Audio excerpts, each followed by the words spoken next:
예, 하나님 말씀 보겠습니다. 에스라 7장 1절부터 28절까지 말씀인데요.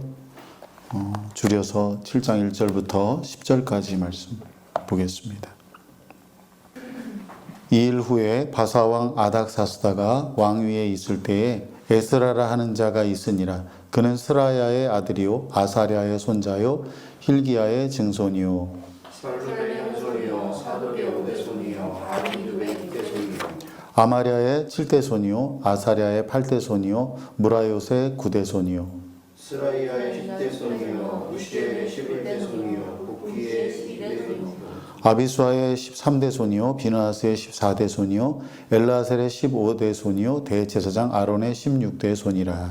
이 에스라가 바벨론에서 올라왔으니 그는 이스라엘 하나님 여호와께서 주신 모세의 율법에 익숙한 학자로서 그의 하나님 여호와의 도우심을 입음으로 왕이 구한 것은 다 받은 자이니 아닥사스다 왕 제7년에 이스라엘 자손과 제사장들과 레위 사람들과 노래하는 자들과 문지기들과 느디님 사람들 중에 몇 사람이 예루살렘으로 올라올 때에 이 에스라가 올라왔으니 왕의 제7년 다섯째 달이라. 첫째 달 초하루에 바벨론에서 길을 떠났고 하나님의 선한 손에 도우심을 입어 다섯째 달 초하루에 예루살렘에 이르니라. 에스라가 여호와의 율법을 연구하여 준행하며 율법과 규례를 이스라엘에게 가르치기로 결심하였더라. 아멘. 예, 오늘 이 본문 말씀 가지고 하나님의 손길이라는 제목으로 함께 말씀 나누겠습니다. 에스라서가 뭐냐라고 누가 묻는다면 에스라서는 무너진 성전이 다시 세워지고 또 무너진 신앙이 다시 새롭게 되는 그런 이야기라고 할 수 있습니다. 그래서 에스라 1장부터 6장까지는 성전이 재건되는 내용을 담고 있고요. 7장부터는 신앙이 이스라엘 백성들의 신앙이 새롭게 되는 내용을 담고 있습니다. 그리고 중요한 것, 이 이야기의 중심에는 하나님과 하나님의 사람이 있습니다. 이 말은 뭐냐면 하나님께서 그분의 일을 행하실 때 헌신된 사람, 그 사람을 통해서 역사를 세워가신다. 본문에서는 이 사람을 어떻게 표현하고 있냐면 하나님의 손길이 그 위에 머무는 사람. 오늘 본문에 나오는 에스라처럼 우리도 하나님의 손길이 우리 위에 머물러서 하나님 앞에 귀하게 쓰임받게 되기를 바랍니다. 첫째는 에스라가 등장하기까지 역사적 배경을 먼저 살펴보도록 하겠습니다. 하나님께서 페르시아의 첫 왕 고레스의 마음을 감동하셔서 이스라엘 백성들이 포로 생활에서 돌아와 가지고 예루살렘의 성전을 재건할 수 있게 하셨습니다. 에스라 2장에 보면은 포로에서 이스라엘 백성들이 돌아왔는데 처음에 돌아왔던 1차 귀한 자들, 스룹바벨이 이끄는 1차 귀한 자들의 숫자가 자세하게 나와 있는데 42,000명 정도가 됩니다.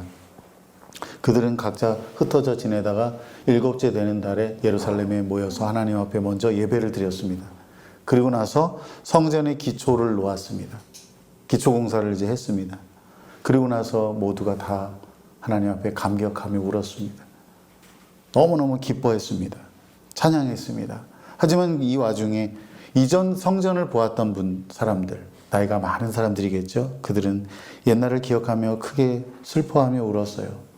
감격이 커서 울고 또 이전의 성전과 비교했을 때 너무 초라한 그 규모에서 또 우는 그런 모습을 보였습니다.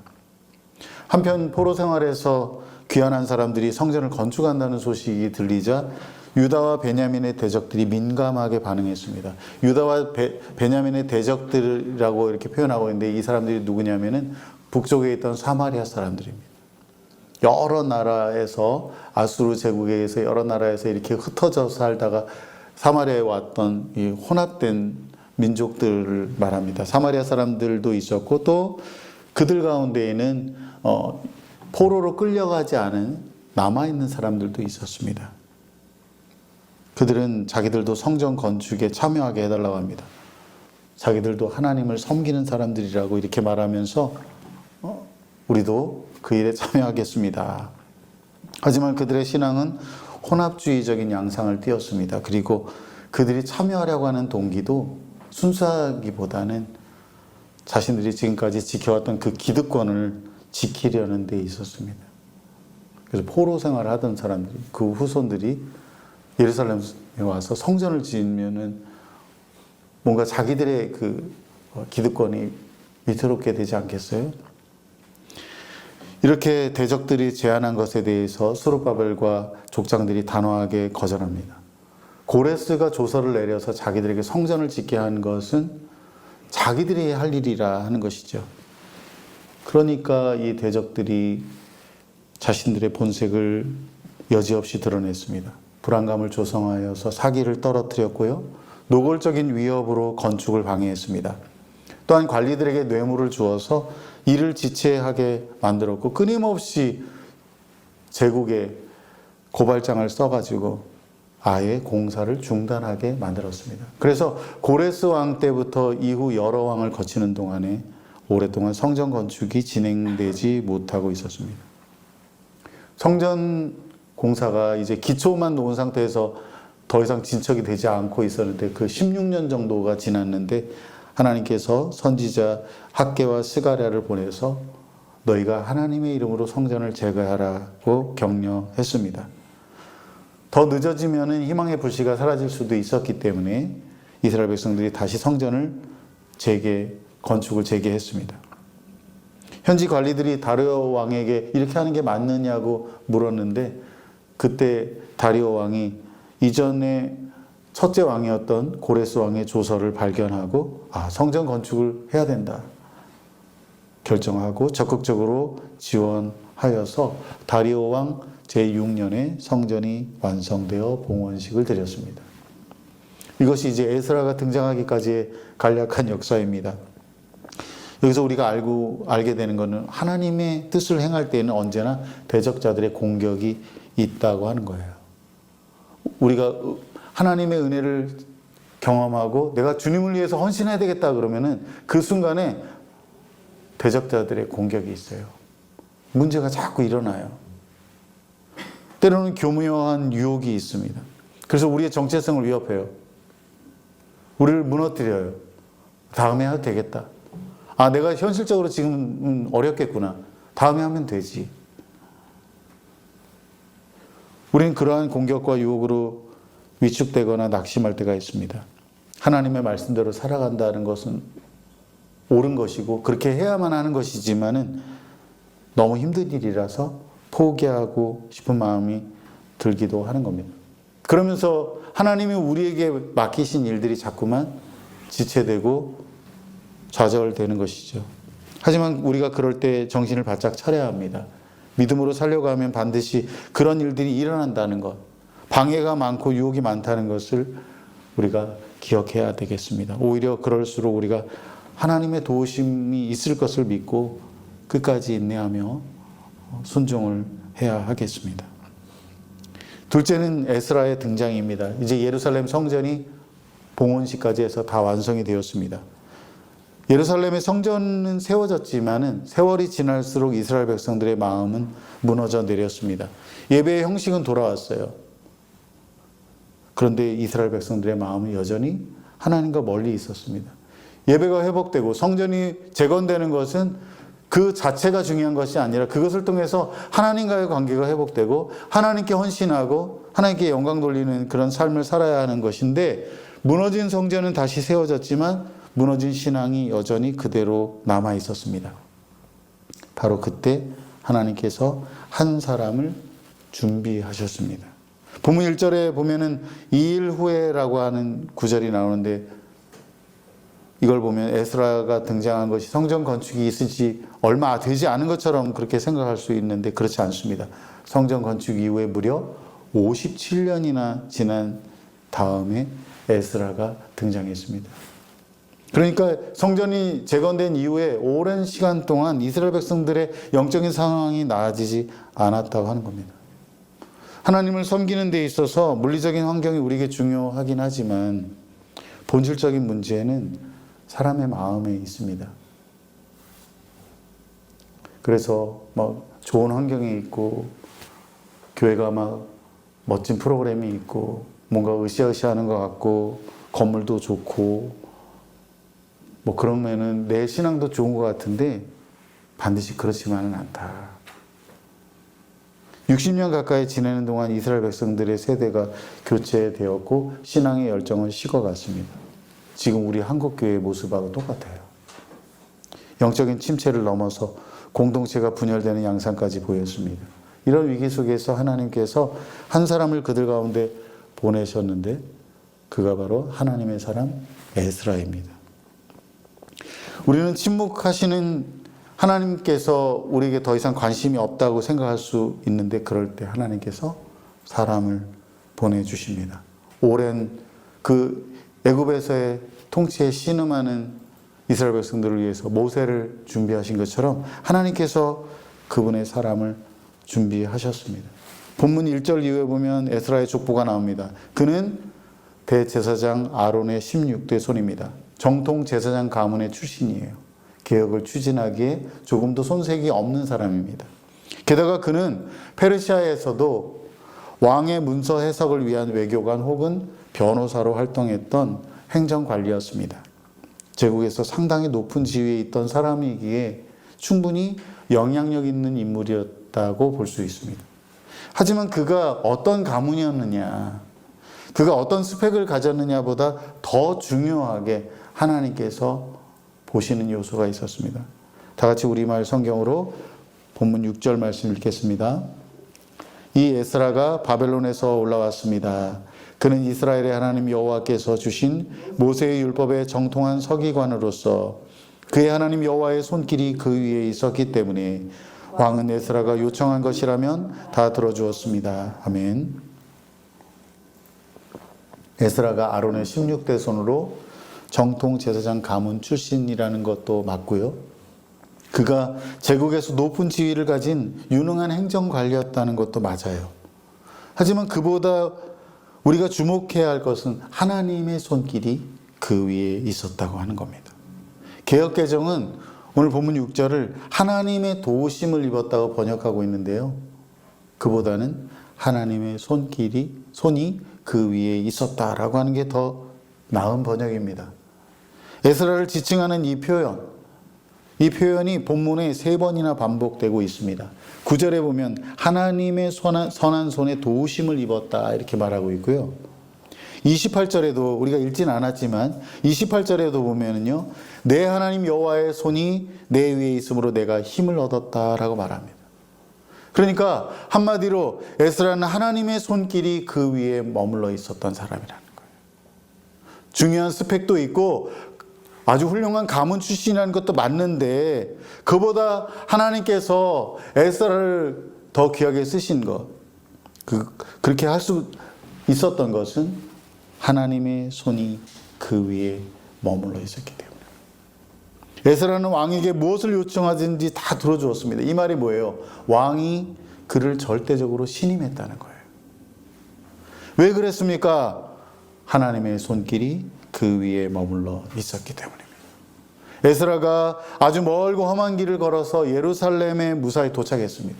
많은 사람들을 이끌고 이제 2차 귀환을 이끌었는데 어떻게 그런 일이 있었습니까? 하나님의 사명을 감당하기에 부족함이 없도록 채우시고 보호하시고 인도하셨습니다. 어떻게 그런 일이 일어났습니까? 하나님의 손길이 그 위에 머물러 있었기 때문입니다. 사랑하는 여러분, 하나님의 손길이 항상 여러분 가운데 머물기를 축복합니다. 아멘 안 한 사람을 위해서 다시 할게요. 사랑하는 여러분, 하나님의 손길이 항상 여러분 가운데 머물기를 축복합니다. 아멘. 그래서 여러분이 여러분과 함께하는 사람들에게 신뢰받고 사랑받게 되기를 바라요. 하나님의 손길이 항상 여러분 가운데 삶에 머물러서 하나님이 여러분을 통해서 그분의 뜻을 이루시길 바랍니다. 하나님께서 여러분을 부르신 자리를 한번 보세요. 그곳에 슬픔과 고통이 있지 않습니까? 타락한 세상의 증상이 만연한 곳이 아닙니까? 그들의 마음이, 그들의 신앙이 무너져 있지 않습니까? 왜 하나님을 떠났거나 멀리 한 사람들이 자신들이 왜 그러고 사는지 모르고 그렇게 지내지 않습니까? 그곳에 하나님이 여러분을 부르셨어요. 여러분이 에스라예요. 여러분을 통해서 하나님이 이루시고자 하는 뜻이 있어요. 하나님의 손길이 항상 여러분 가운데 있어서 그곳에서 신실한 사명자의 삶을 살기를 바라고 계세요. 여러분이 아니면 누가 그들을 위해서 기도하겠습니까? 누가 그 깨어지고 무너진 곳을 회복하겠습니까? 그냥 내가 주어진 일이니까 하고, 내가 살아가는 삶이니까 살고, 돈이나 좀 벌 수 있으면 벌고, 세상 사람들처럼 하나님의 계획도 모르고 하나님의 인도하심도 모르고 소망도 모르는 그런 사람들처럼 그렇게 살지 말고, 나를 통해서 하나님이 어떤 일을 이루기를 원하시는지, 내가 지금 머물고 있는 그 자리가, 부르신 자리가 하나님이 나를 통해서 무엇을 회복하기를 원하시는지 그것을 생각하며 살아야 한다는 겁니다. 그리고 기도해야 합니다. 하나님의 손길이 저에게 머물러 하나님께서 나를 통해서 이루시고자 하는 사명을 감당할 수 있게 해 주십시오. 저 여러분 모두가 하나님의 손이 그 위에 항상 머물러서 하나님이 귀하게 쓰시는 사람들 다 되기를 주님의 이름으로 축복합니다. 세 번째는 에스라의 소명입니다. 에스라가 바벨론 포로에서 2차 귀환을 이끌었습니다. 아닥사스다 왕이 에스라에게 조서를 내려서 그의 신분을 보증해 주었고요. 그가 해야 할 일이 무엇인지를 말해 주었습니다. 그리고 그에게 필요한 모든 것들을 다 제공해 주었습니다. 세제 혜택도 주었고 국고에서 어느 정도의 분량을 가지고 지원도 해 주었습니다. 에스라와 일행이 바벨론을 떠난 지 4개월 만에 예루살렘에 도착했습니다. 1500km의 멀고 위험한 여정까지 무사히 도착한 것은 그의 말대로 하나님의 손이 그 위에 머물러 있었기 때문이다 하는 겁니다. 본문 27절 28절에 있는 대로 에스라는 하나님께서 왕에게 은혜를 입어서 이 일을 할 수 있게 해주신 것 감사하다고 말합니다. 하나님께서 예루살렘으로 돌아올 수 있도록 용기를 주시고 모든 여건을 말해 주신 것 감사합니다. 그렇게 하나님께 감사와 찬양을 드립니다. 그러면서 동시에 그가 하나님 앞에서 결심한 게 있었어요. 하나님의 은혜가, 하나님의 손이 머물러 있는 사람은 자신의 소명을 인식합니다. 내가 해야 될 일이 무엇인지를 알아요. 그런 모든 여건들을 허락하신 이유가 있음을 알고 자신의 소명을 굳게 다짐했습니다. 본문 10절 말씀이 바로 그것입니다. 우리 다 같이 읽겠습니다. 에스라가 여호와의 율법을 연구하여 준행하며 율례와 규례를 이스라엘에게 가르치기로 결심하였었더라. 아멘. 이것이 에스라의 소명입니다. 그는 이상적인 제사장으로서의 소명을 기꺼이 행하고자 마음을 먹었습니다. 자, 보세요. 하나님의 주권은, 하나님의 은혜는 인간의 책임과 함께 갑니다.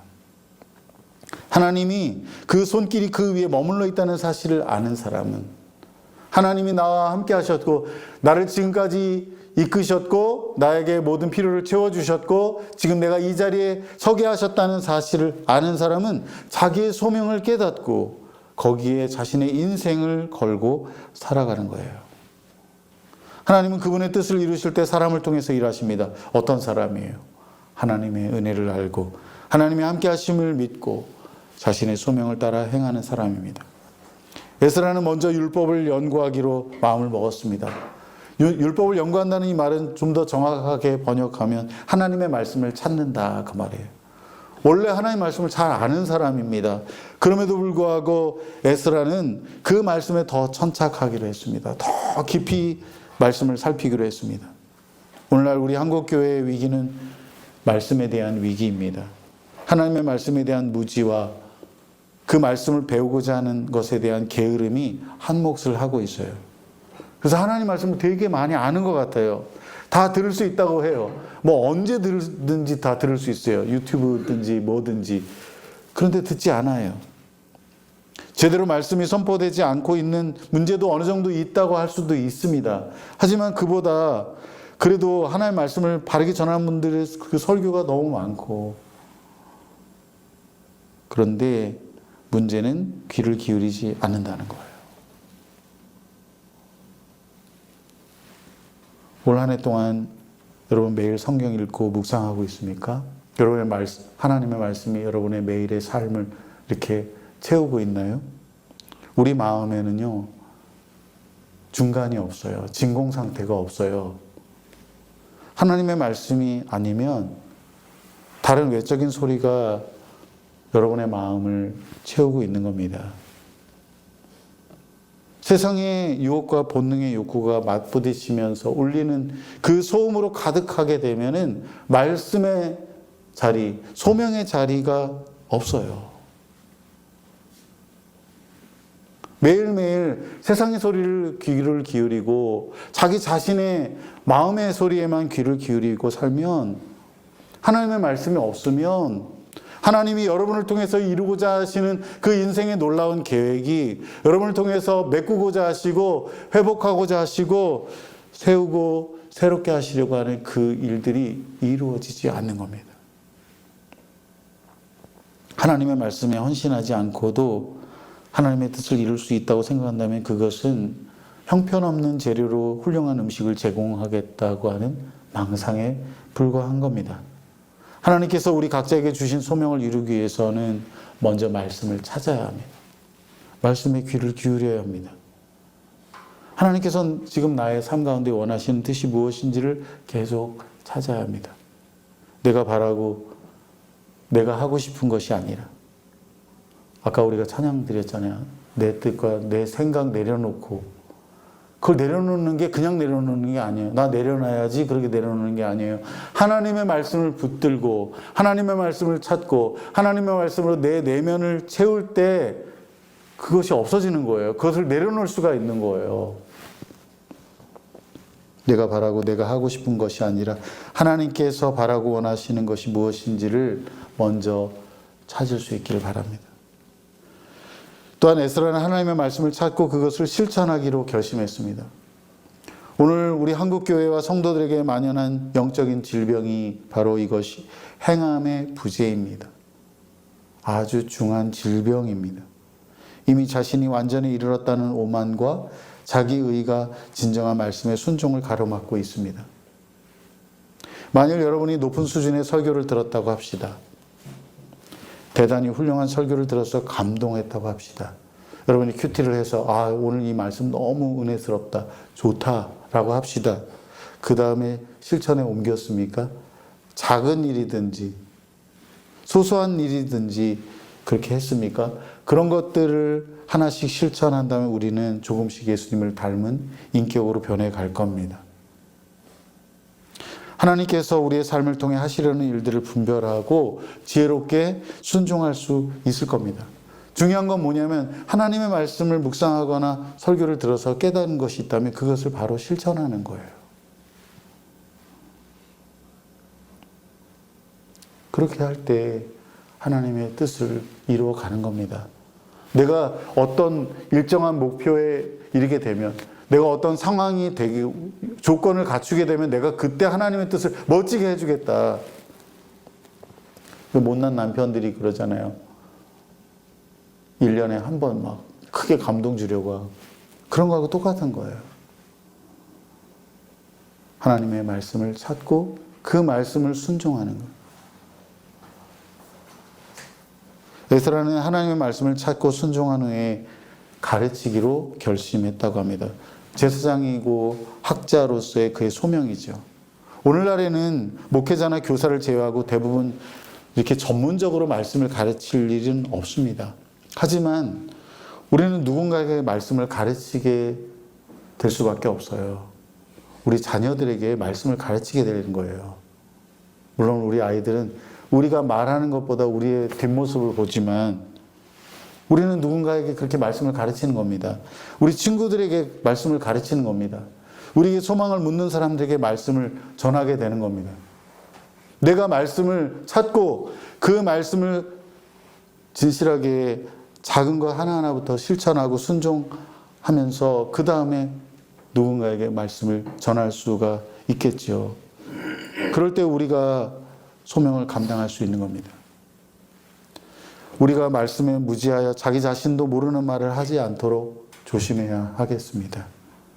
우리는 말씀대로 순종하지 않아서 위선의 가면을 쓴 채로 살지 않도록 힘써야 하겠습니다. 아니 적어도 우리가 전하는 메시지가 메신저인 우리 자신 때문에 듣는 사람들이 혼란을 겪지 않을 만큼은 우리가 살아야 하지 않겠습니까?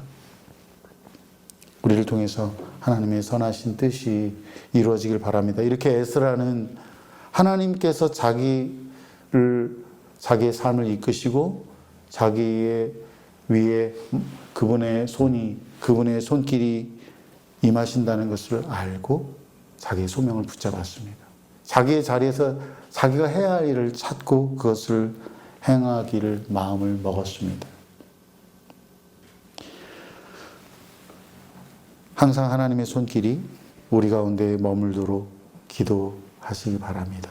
그리고 하나님의 말씀을 찾고 실천하고 전하는 삶을, 하나님께서 나와 함께 하심을 믿고 그분의 은혜 가운데 있다고 확신한다면 하나님이 내 자리에서 나를 부르신 그 자리가 무엇인지를 생각하고 그 소명을 이루어가기를 바랍니다. 하나님은 그분의 일을 행하실 때 사람을 통해서 일하십니다. 하나님의 사람을 통해서 일하십니다. 우리가 그 사람이 되기를 바랍니다. 하나님의 손길이 항상 머무는 사람, 하나님의 뜻을 찾아 실천하는 사람 되어서 하나님 우리를 부르신 그 자리에서 하나님의 뜻을 이루고 하나님께 영광을 올려드리기를 주님의 이름으로 축복합니다. 기도하겠습니다.